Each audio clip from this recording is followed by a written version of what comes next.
Alright, so this is going to be part 3 and the final part to what I think we should be doing with the stat revamp and building Archetype identity. Essentially what I wanted to sort of talk about is the changes to the individual stats, some of which will just be some rearrangement of what they do. Some of it will be the actual style bonuses. So I was sort of thinking I would do that and then sort of end with basically outlining the conclusion to how I see this all working out when you consider some of the other things that I've put forth. And so wanted to start off by talking about each of the stats individually. Let's start off with strength. So one of the things I would like to do is add a toggle to the game menu somewhere, and that it's an on-off toggle. Basically, it's a berserk toggle that's built into the game, and then if you train strength, you'll get the BTH bonus that I mentioned before. So the style bonus is basically they get a berserk function, which is going to be negative 15 BTH for 121% damage, as a style bonus that they can toggle on and off if they wish. They could turn it off versus monsters that have high blocking if they want. Lower blocking monsters, they could turn it on. So they'll be able to utilize Berserk, and that will be one of their style bonuses. Number 2, I wanted to add a new back-end feature, and then the way it'll work is like this. When a damaging skill is used from an armor, weapon, etc., there's a 10% chance to have a damage gain plus 50% boost if it's a melee damage type. So this is going to be sort of like Lucky Striking, but not really. It's basically, the verbiage could say something like, your rage boosts the power of your attack. So that'll be a style bonus. This is only when using skills that you basically used SP, and it would go for weapon-based or spell-based skills. I think that should be a style bonus. I'm going to talk about decoupling luck from anything that's assumed. So I'm going to kill 5 BTH from luck, and that needs to be moved over to strength. And all the main stats will get this. And that way, your accuracy will be solely dependent on your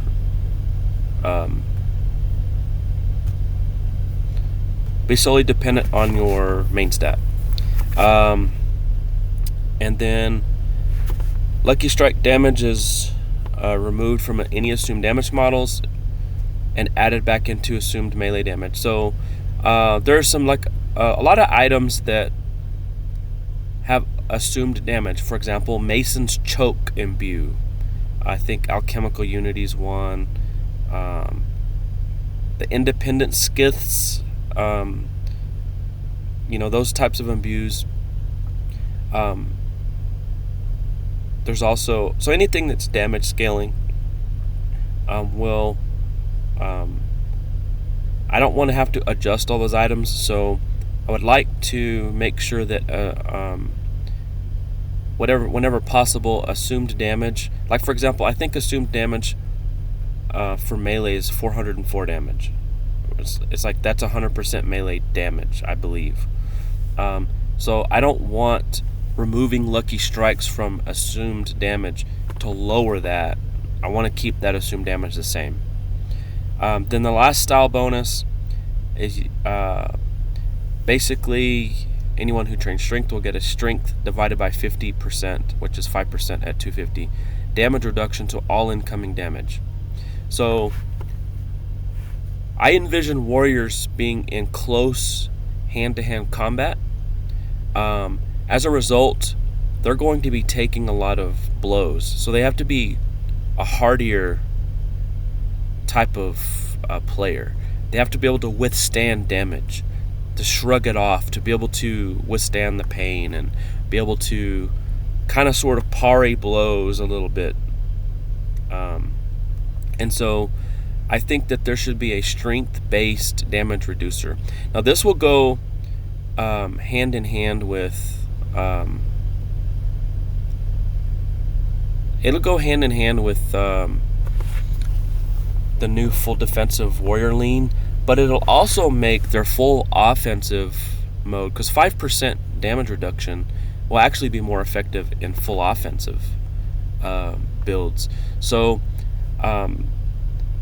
essentially they're going to focus on berserk style damage.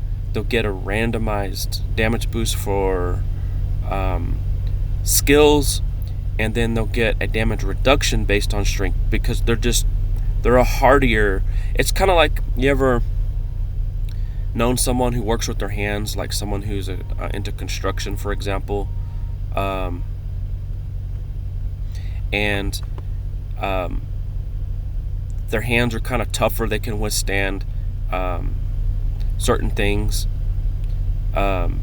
So that's kind of the idea there.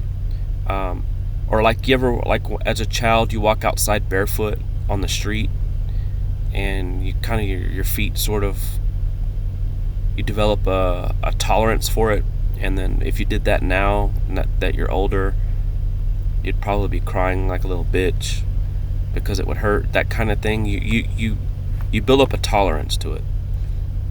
So that's kind of the idea. And so the conclusion is, warriors should be utilizing strength to their advantage when using berserk statuses. Their sheer strength paves the way for them to better be able to control the accuracy while going berserk. So warriors will not only be able to actually gain an advantage on paper when using berserk, unlike other archetypes, but they'll be gaining a style bonus toggle that makes them go berserk. So that's part of the reason why I suggested that change. And you can bring in other berserks, and they'll be even better, and be even better, and be even better, like berserk stacking, like we typically see. These style bonuses will specifically only work with melee damage. In addition to this, warriors will be able to utilize their strength to occasionally hit extra hard when utilizing damaging skills that do melee damage, like I said. And finally, since warriors are fighting in close proximity to their enemies, they've adapted their strength to be able to be hardier, sturdy, and resilient archetype to incoming damage compared to others. And so basically, that's sort of how I envision warriors. Sort of consistent damage.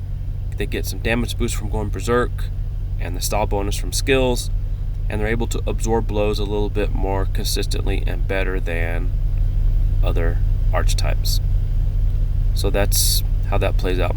Dexterity. So the damage identity changed to add 2 features rolled into one. So there's been some debate. Should it be ramp up? Should it be like accuracy based? And the way I kind of feel is, I kind of think the current ramp up is not bad, actually. So what I was sort of thinking is, why not sort of have both? Make it ramp up, but also make it a lean change based on hits and misses. So that's what this is going to be. Essentially what that means is, the lean change aspect is when a hit connects, the following hit loses BTH and gains an equal amount of damage. And it will cap at 4 hits. 4 hits seems to be the cap on a lot of things. I don't see any reason why this should be any different. It can be maintained in the same fight once a 4th hit lands. So once you land a 4th hit, if you have a 4-hit armor, then you're already there if you land all 4 hits. Then the player continues to land hits. If the player misses a hit, it gains BTH to lose damage. So what this means is, it's actually going to be stronger versus monsters that have low blocking, and it's going to also be stronger versus monsters that have high blocking. So they're able to adapt their ability to hit. In addition, there will be a ramp up. I don't know if the infinite ramp up is kind of superfluous in a sense.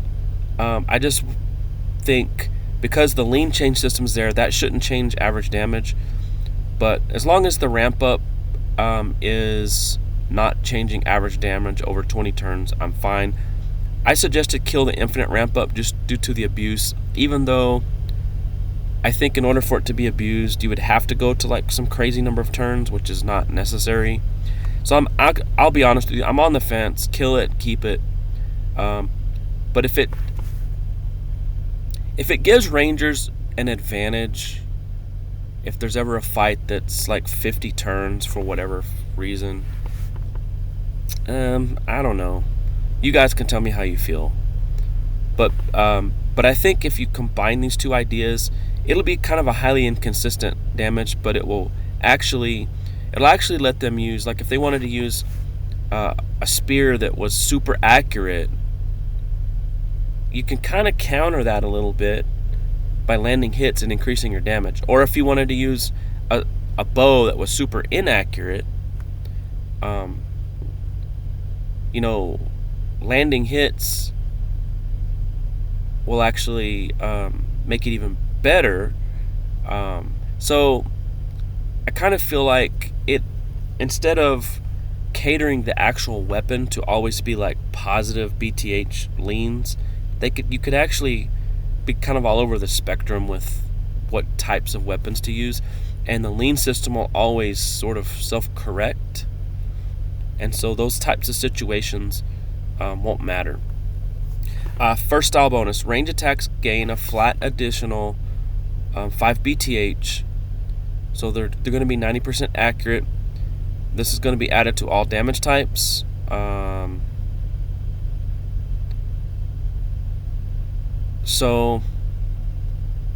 What I meant by this is there's a BTH add-on based on dexterity. So it's not just going to be ranged attacks. Will not count towards pets and guests. So you have basically 90% accuracy out the gate. Then you also are going to have the auto hit feature, which I label here. I mentioned it on the first video, but it's basically going to be a 10% rate at 250 dex. So again, we're talking about accuracy focused ideas here. Okay, a part of the reason why you want to be accuracy focused is the introduction of the ranger imbues. Those require landing hits to be attempted. So these types of ideas are going to go hand in hand, and so if rangers are hitting very accurate all the time, it's going to increase their damage and lower the BTH. So you kind of get a dual ramp up in that sense here. So I think it ultimately will provide for a very consistently landing playstyle. This style bonus here added a new back-end feature, so I'm going to go somewhat. If you remember the original post that staff put out, they said the nuclear option, I think was the word they used, where they were trying to give basically SP to rangers. This is sort of meeting them in the middle. So if you remember, the warriors gained a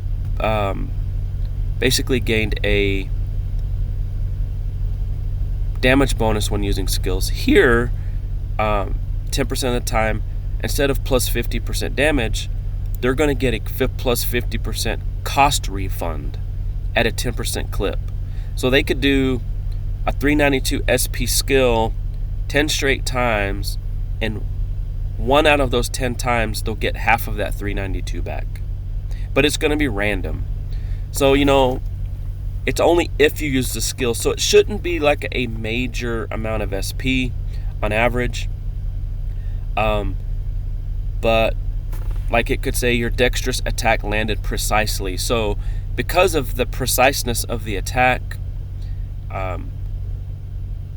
they needed to use less skill or less SP in order to manage that. So because of their accuracy. So that'll be like a bonus there.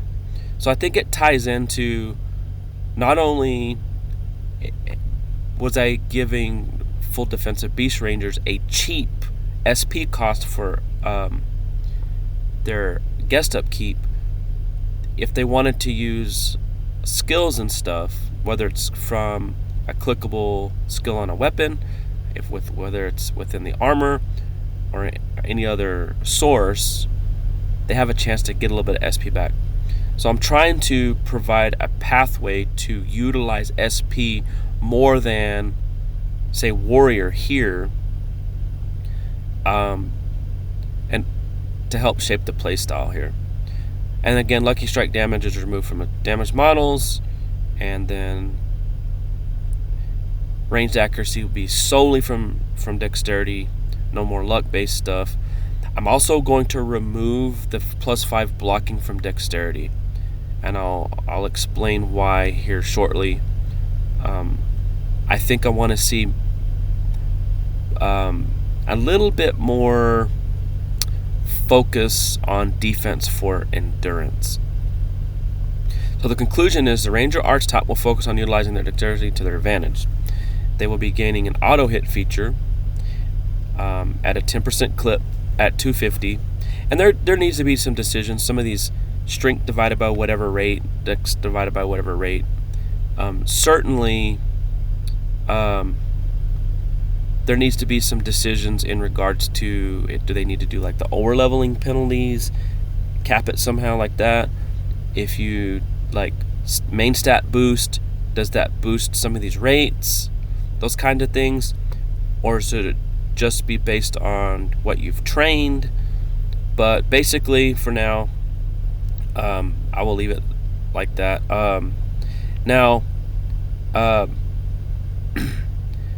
Basically, the damage identity will ramp up and have a lean system, which is going to benefit both situations that the monster has high blocking or low blocking. They will have gameplay nuances when using both accurate and inaccurate weaponry, like I talked about. The Ranger takes shape by the creation of efficient Ranger imbues. This will be more helpful for the quote-unquote full offensive version, but a full defensive version that does not train charisma could utilize this. And then if the full defensive beast ranger wants to supplement a couple of call guests for some imbues to use with their probably likely already using statuses on their bows and their pets and guests, they can do that if they want to. So this provides a pathway for all rangers to really be efficient at status inflicting. And then again, this build will also have help with managing their SP compared to the other archetypes. Alright, so I think that should provide a very unique and easily identifiable pathway for the Ranger. Again, the full defensive Ranger bows are going to lose 10% bow damage and 50% guess damage to balance it out with other beast builds. But again, it was something that's needed, but they will be getting some SP help that they can use in its place. Intelligence, this is not really that different, but I laid out a little bit better path. The elemental modification ability that basically Tavern came up with, it's a good idea. Their element range is poorly thought out. This is more of a horizontal power boost, so this is sort of situational only. And so the way this will work is you just get 10% more damage. It's actually modifying the element by 10%.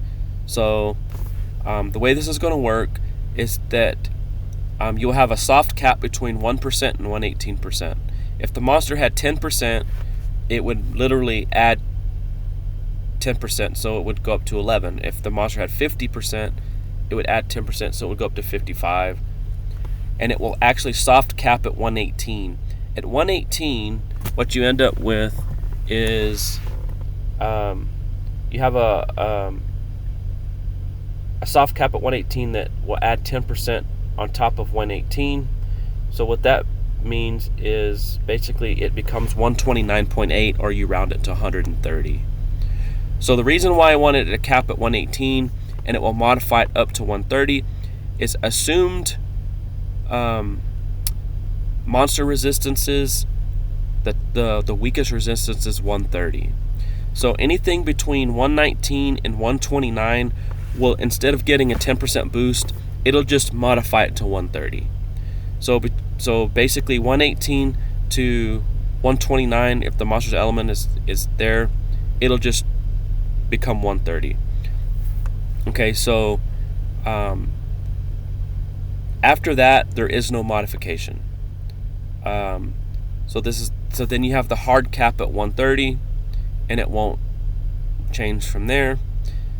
And so that's what this is trying to explain. So the boost is always 10% between 1 and 118, and then at 119 it just pushes it up to 130. You get a smaller return on investment. And so because this is actually changing monster element, you'll actually get, like if I casted let's say the monster has 100% to fire, and I cast a fire spell, or I use a fire weapon that inflicts a fire burn. And let's say that this burn scales based on fire resistance.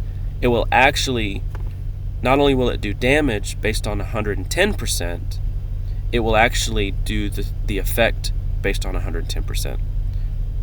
And so that's how that will work. I am also including harm element here. Tavern probably likely did not. They probably only included the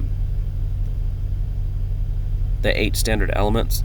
But I think to make this ability, since it is only a horizontal power, it's not vertical power, I think including harm makes sense, because I think it will change. Like if you had 100% resist and you cast a harm spell, it gets an always useful penalty, so it's only doing 90% damage. But it'll actually alter that 100 to be 110, so it'll actually do closer to 100%.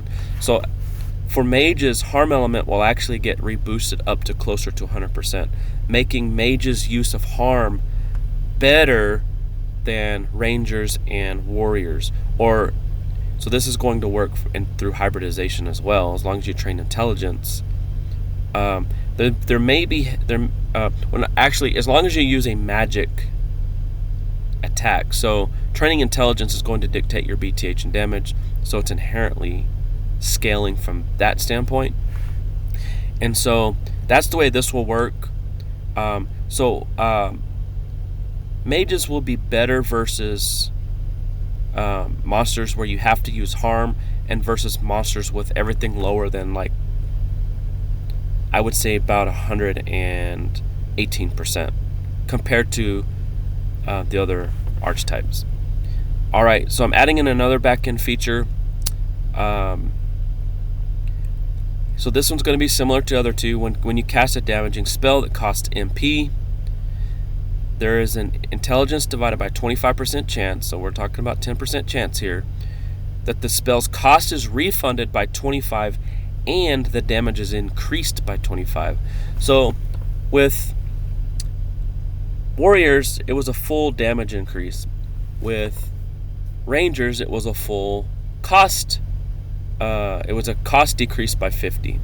Here it's splitting the difference.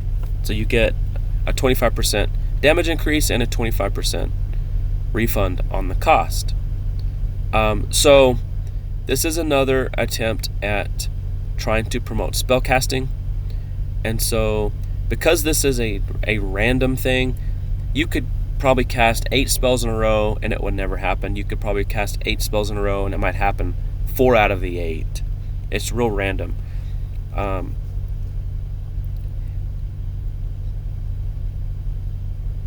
So this is what I think should be a style bonus for intelligence to promote spellcasting. And then the same things outlined with strength and dexterity. So the mage is mostly in a good place, but we want to promote spellcasting as much as possible. That's why I put this style bonus the way I put it. And that's also why I want to create spell scrolls. I think there also needs to be the continued creation of the weapons such as Trident and the pumpkin spice weapon that have at least a spell compressed within the weapon. I do think that a weapon with a compressed spell should get a small damage decrease to maybe both, but due to the compression. But if staff don't want to do that, then fine. And so that's pretty much it.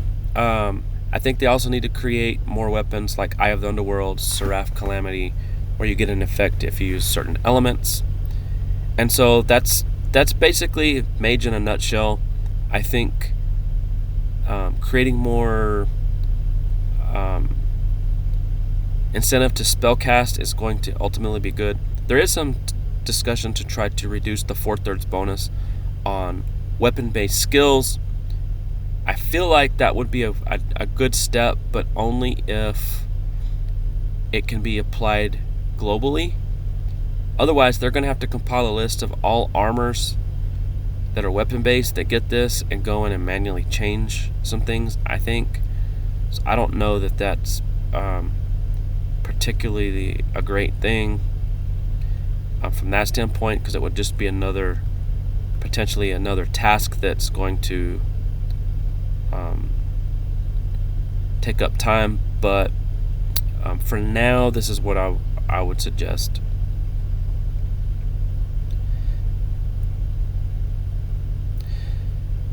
Alright, so now before moving on to the secondaries, the SP and MP refund mechanisms that are with mages and rangers, as well as the changes to luck, will pave the way for readjustments to SP and MP healing of some items. So we all know that there are like Infinita Staff, Essence Orb, some other things that create massive heals to SP and MP. If we can find ways to do refunds and different things within the build identity, it will lessen the effect, the hit to when those things get changed. So that is also partially why I am advocating for some of those ideas to take place, because I really truly feel like the game will be healthier long term. And then also when I get to luck, you'll see how it'll affect pet and guest lucky strikes. So it will actually, they won't be quite as dominant with that as I think that they would be otherwise. So I'm also considering those ideas. Alright, so moving on to endurance. This may be a little controversial, but I think 5,800 and change hit points is overkill. I know it's not particularly sexy, but I just think that there needs to be some common sense applied to endurance. First and foremost, endurance needs to be the defense stat. The only other defensive mechanism I even have mentioned is with strength. And so I would like for like a warrior who is the build that utilizes endurance more than any other build to be able to essentially capitalize on that. But I think that we need to lower top end hit points down to by around 1,000 to closer to 4,800. That's going to do a few things.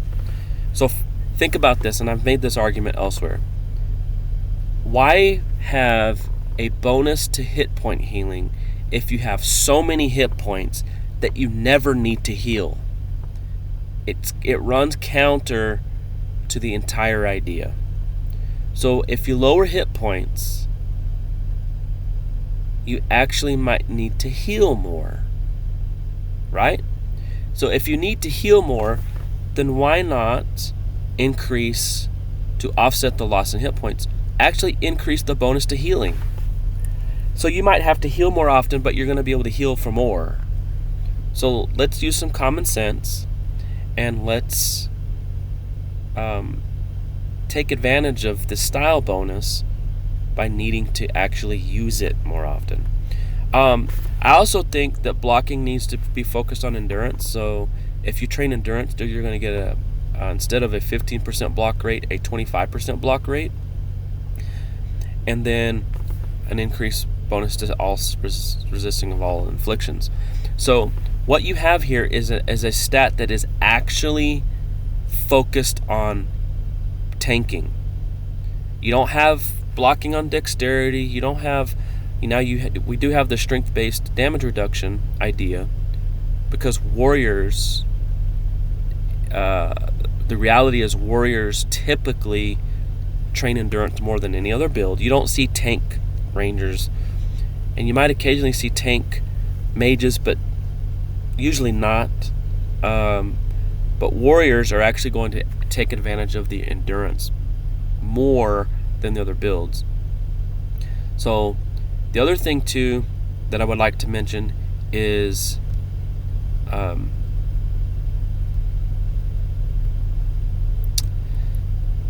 so this will affect backlash. So backlash will have less hit points to use, and it isn't just an automatic hit me because I have more blocking. So the changes here to endurance are also with the backlash playstyle in mind. And I know there's a lot of people that are going to balk at this idea with backlash. That's fine. If you think that I should back off of this maybe overcorrection to backlash, that's fine. But I think that we need to pave the way for there to be a healthier game long term. Alright, so that's where I'm coming from with it. So basically the conclusion is we would like to make sure that this is an actual defensive focus stat. So why are we having blocking on luck and blocking on dexterity and all these things? Let's just make it all out. It's about purely defense. So that's just where I'm coming from. Alright, so let's move on to charisma. Training charisma will create a new set of assumptions. I've talked about this earlier. And then we're going to have first an assumptions that guess will be used if you train charisma. That means that for mages, it will be assumed that you can decide that you can use an MP upkeep guest, and that therefore the cost will replace the spell. So basically it'll get a little bit of a damage bonus because we're spreading out 4 turns into 20. So that goes into some other duration based looking into.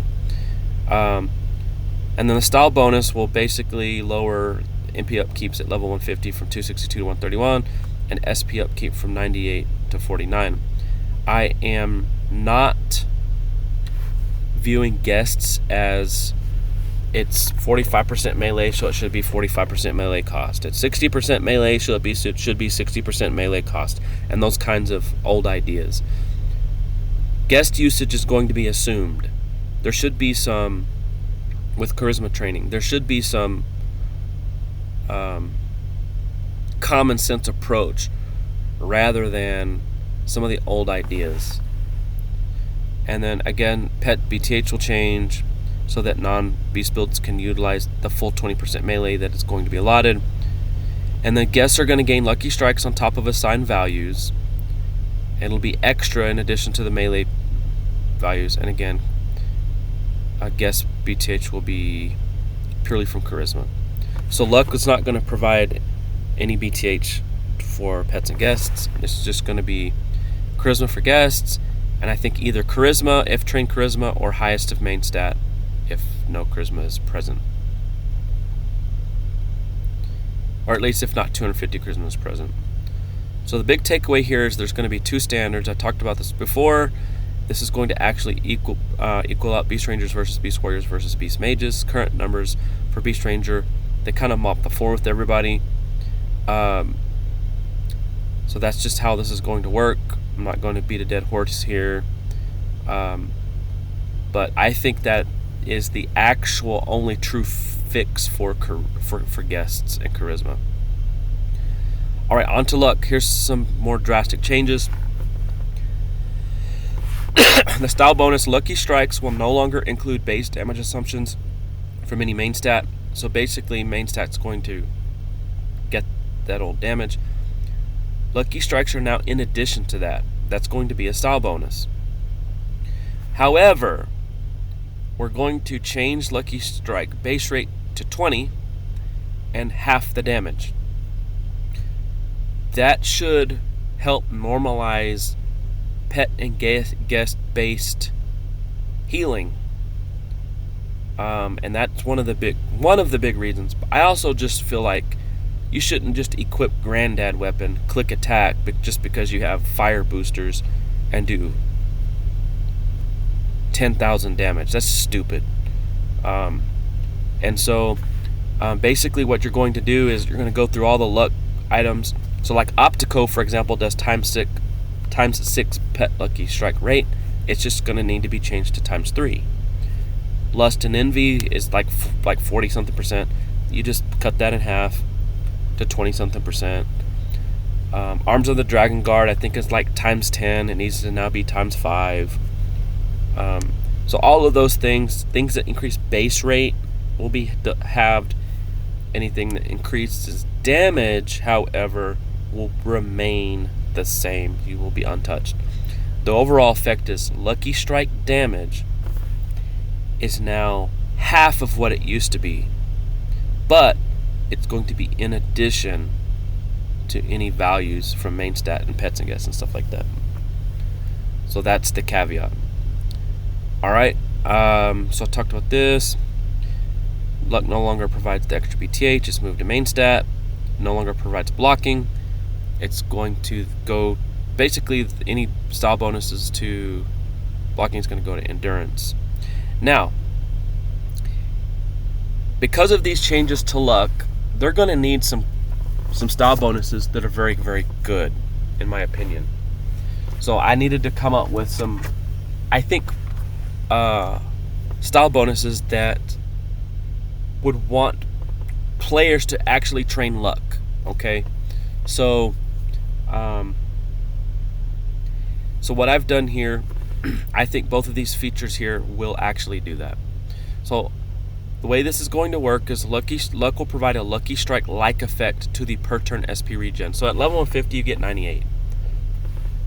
So basically it's going to be luck divided by 25% rate, so 10% of the time. They will get an additional SP equal to whatever you've trained in luck. So 10% of the time you'll actually get an additional 250 SP if your luck is 250. This is only, so because it's a 10% of the time and it's random, and it's only going to happen once your SP regens, so you can't manipulate it through like celerity and stuff like that, I don't think. So basically you're going to get an extra 250. That is only 25 SP per turn over time. So you might get a little caption that says sometimes it's better to be lucky than good, that kind of thing. So if you think about, so I've given call guests cheap upkeep, I've given luck the ability to regen a little bit more SP on average, and I've given Ranger skill casting a 10% chance to recoup half of whatever they just spent. So you're going to have the ability for Rangers, like maybe there's a Ranger that also trains luck, or a Ranger that's charisma and luck. They should have plenty of SP, and so this is another way to make any kind of nerf on Essence Orb and whatnot, and the nerf to, let's say, Phase or Mosquito's ability to heal SP, those kinds of things much less of a hit because it's embedded in your build, which to me is better than creating an item that's just going to provide you infinite resources. You should just be able to nerf the item, but also offset that a little bit with some of the style bonuses. Okay, so the next luck-based style bonus, it's lucky dodge, really is what it is. It's auto dodge. But we're going to make it feel like it's not dodge. And so I'm going to call it fumble. So this is also going to be given to monsters. So this is something else that they need. So it's actually a dodge that is luck divided by 25% rate, auto dodge. However, when this occurs, the verbiage will say you fumbled your attack, and this is per hit. You fumbled your attack, or the monster fumbled his attack. Mechanically, it's dodge.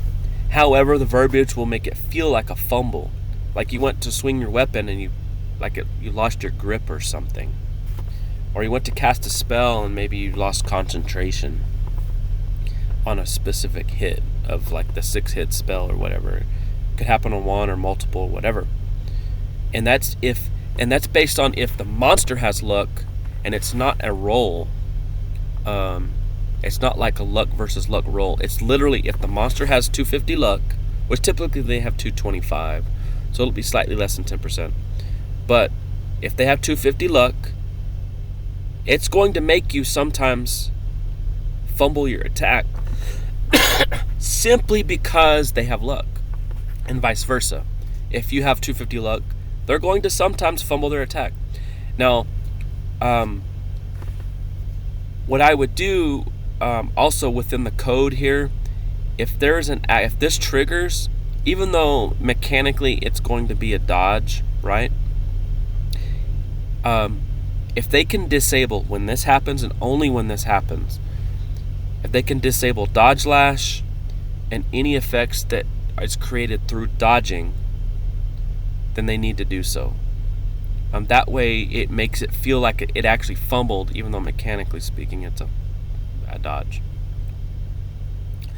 Alright, so by decoupling luck from assumed during a player turn, things like post-attack lucky strikes to barriers, like for example, everyone always says that the Necromancer barrier getting lucky strikes is a bug. Now you can actually say, you know what, it's okay to add lucky strikes into those things.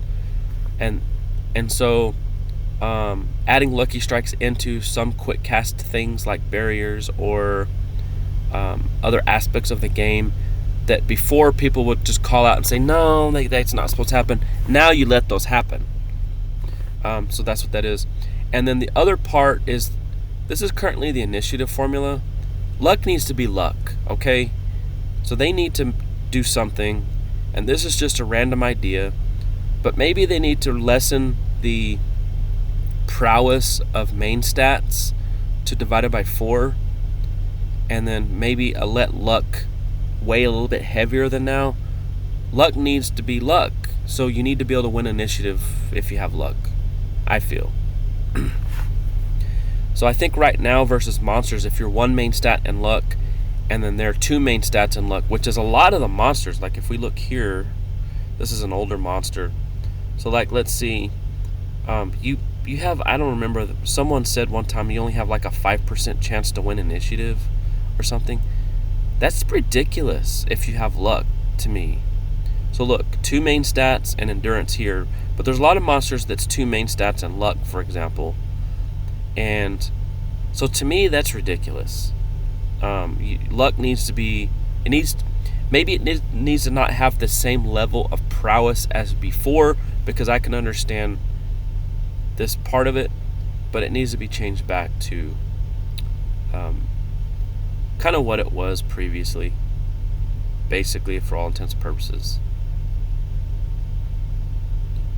And so that's what I think what we need to do with luck. And I think it provides good reasons for all the stats to train them. So conclusion, decoupling luck from all assumed damage, BTH, and blocking will not allow it to stand on its own. So adjustments can be made to luck. You know, if staff decided, we need to adjust this or that or whatever. It won't affect anything. It's just affecting luck. And so that's part of the reason why I would think it needs to happen. Also, by capping out main stat as a new character, you're going to get your full BTH right off the bat. And some players experience issues with BTH because it's difficult to train multiple stats. So I think another thing that's not mentioned here is staff needs to evaluate gold, the ability to farm gold at lower levels. Like I almost think that they just need to make gold cost training literally only like 25% of what it is now. Like I always hear, it costs 700,000 to train your main stat to 250 or whatever. Why? That's ridiculous. You should be somewhat rewarded for making the level. Also, by giving back this SP feature, it's kind of more of the nuclear option, but it is not tied to the archetypes. So I think it makes it a little better argument. I know that the same talking heads will balk at it. I'm not interested in hearing their argument, but I basically have decided that I think it will be fine. It's not going to break the game like some people seem to think.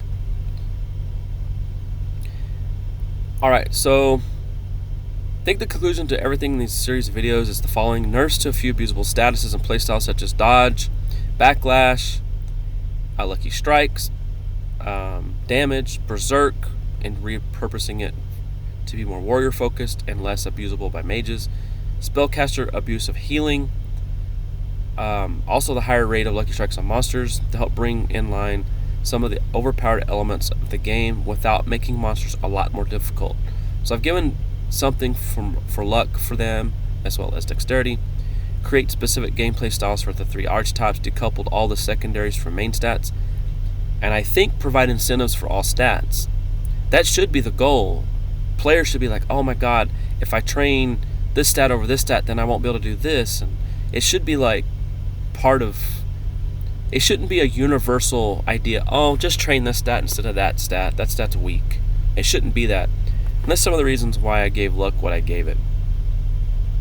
And I think those will make for a funner game, to be honest with you. And so that's it for this series of videos. Again, I do think that ultimately some of the things that I outlined, the math side of it can be worked out. Math can be manipulated to fit what you want it to. I hate to say it, but it can. And so I think that at the end of the day, if a lot of this stuff gets implemented, I think you'll actually have for a much funner game. You'll actually create better competition within the stats, both secondaries and main stats. Like I said, I've decoupled luck from any of the main stats completely, so that way you can actually deal with them. I've actually made the style bonuses on endurance actually worth using by actually nerfing the amount of hit points you get. To me, that makes sense. And so at the end of the day, I kind of think that this is what at least for right now, I think what we should do with the game. Thanks.